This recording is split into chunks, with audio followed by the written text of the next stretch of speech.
बिस्मिल्लाहिर्रहमानिर्रहीम। अस्सलामुअलैकुम दोस्तों, अरब लेटेस्ट न्यूज़ चैनल पे आज मैं जो बात करने जा रहा हूँ, जिस टॉपिक पे वीडियो बनाने जा रहा हूँ, टॉपिक बड़ा अहम है और आपने इस वीडियो को एंड तक कंप्लीट देखना है ताकि आपको इस चीज़ की समझ आ जाए। तो दोस्तों, हम जिस टॉपिक पे बात करने जा रहे हैं वो टॉपिक ये है कि अगर आप आज़ाद वीज़ा लेके सऊदी अरब जा रहे हैं तो आपके पास कौन कौन सी चीज़ें होनी चाहिए, कौन कौन सी काबिलियत आपके अंदर होनी चाहिए, तो आप सऊदी अरब में आज़ाद वीज़ा पे जाके इजीली सरवाइव कर सकते हैं, आपको कम से कम मुश्किलात का सामना करना पड़े। तो मैं पॉइंट्स में इन चीज़ों को आपके सामने रखूँगा कि आप किस तरह जो है वो सऊदी अरब में जाके इन चीज़ों पर जो है वो इस हिसाब से आप चल सकते हैं।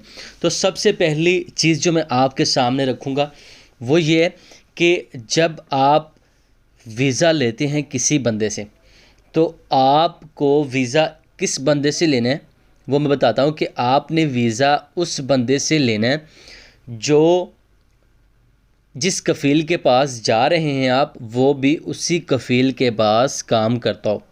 यानी कि आपने जिस बंदे से वीज़ा लेना है या ले रहे हैं, आपको ये कंफर्म होना चाहिए कि जिस बंदे से मैं वीज़ा ले रहा हूँ वो बंदा भी उसी कफ़ील के पास काम करता है जो मेरा कफ़ील होगा।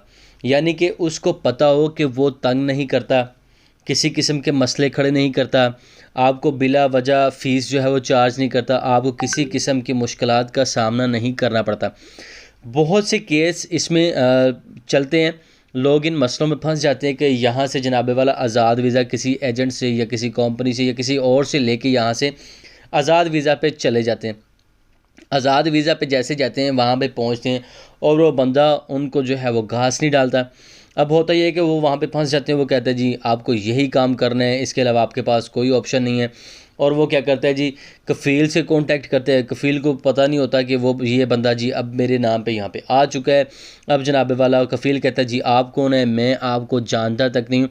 तो इस तरह के मसले खड़े हो जाते हैं। तो आपने कोशिश करनी है 100% कि आपने किसी ऐसे बंदे से आज़ाद वीज़ा नहीं लेना जो किसी कंपनी का किसी एजेंट है, कोई ऐसा काम हो जिसमें आपको पता ना हो कि आपका कफ़ील कौन है, आप बस उस एजेंट के थ्रू सऊदी अरब में एंटर हो जाएं और बाद में आप मुश्किलात का शिकार हों और फिर जनाब वाला आप वापस भी ना आ सके। आप अपने कफ़ील से कांटेक्ट करें और कफ़ील कहे जी मैं आपको जानता नहीं हूँ और वो आपका हरूब लगा दे और इस तरह आप जो है ना वापस आने जोगे हैं ना उधर रहने जोगे हैं।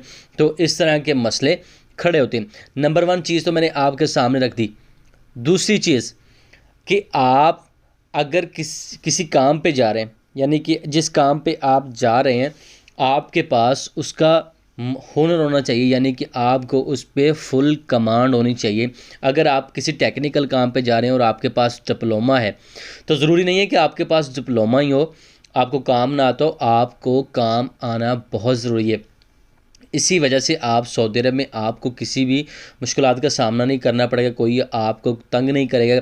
नहीं तो आपको लोग तंग करेंगे जी हम आपको इस काम के लिए लेके आए हैं और आप इस काम में 100% माहिर नहीं हैं, आपको काम सही से नहीं आता।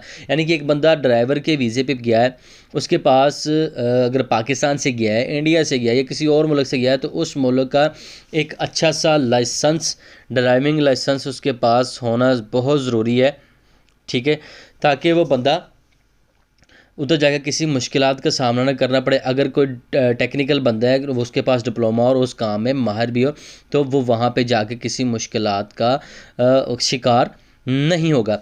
अब ये चीज़ तो मैंने आपके पास रखी।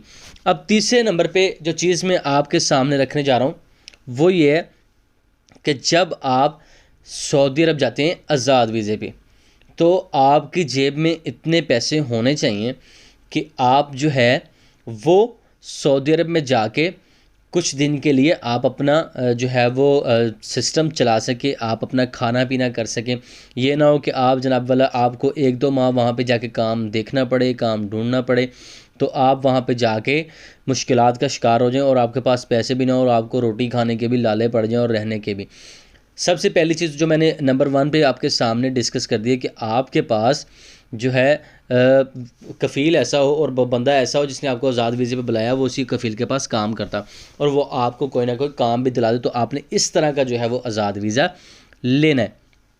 अब चौथी चीज़ जो मैं आपके सामने रखूँगा वो ये कि सफ़र करने से पहले आपने ये कंफर्म कर लेना है कि आपकी लोकेशन कौन सी है, यानी कि किस जगह पे आपने ठहरना है। यानी कि आपके पास अगर डिप्लोमा टेक्निकल है और आपको पता चले जी आप किसी बॉर्डर वाले इलाके में जाकर रह रहे हैं, ठीक है, और वहाँ पे टेक्निकल काम ना हो, वहाँ पे ड्राइविंग वगैरह ज़्यादातर चलती है और आप टेक्निकल कुछ चीज़ लेके बैठे हैं और वहाँ पे इस चीज़ का काम ही नहीं है, आपको काम करने के लिए किसी दूर दराज जगह पे जाना पड़ता है, तो ये आपके लिए मुश्किलात का शिकार होगी। आपको पता होना चाहिए कि आप कहाँ पे जाके आपने ठहरना है और वो आपके लिए जगह सेट रहेगी या नहीं रहेगी। आपने उसी बंदे से कंफर्म कर लेना है जिससे आप आज़ाद वीज़ा ले रहे हैं, ठीक है। अब ये तो चीज़ें होंगी जनाब वाला कि आपने जब सऊदी अरब जाना है तो उससे पहले आपने ये 4 चीज़ें कंफर्म कर लेनी है। अब जब आपने वहाँ पे पहुँचना है तो वहाँ पे जाके आपके पास कौन कौन सी चीज़ें आपको होनी चाहिए, कौन कौन सी चीज़ें आपके पास आपको आनी चाहिए। तो सबसे पहले चीज़ कि आपका सऊदी अरब में रहने के लिए थोड़ा बहुत तेज़ तर्रार होना ज़रूरी है, यानी कि आपको पता होना चाहिए कि आपने डील अपने कफ़ील को या किसी अरबी को कैसे करना है। उसके लिए आपके पास ये कि या तो आपको इंग्लिश आनी चाहिए या आपको अरबी आनी चाहिए।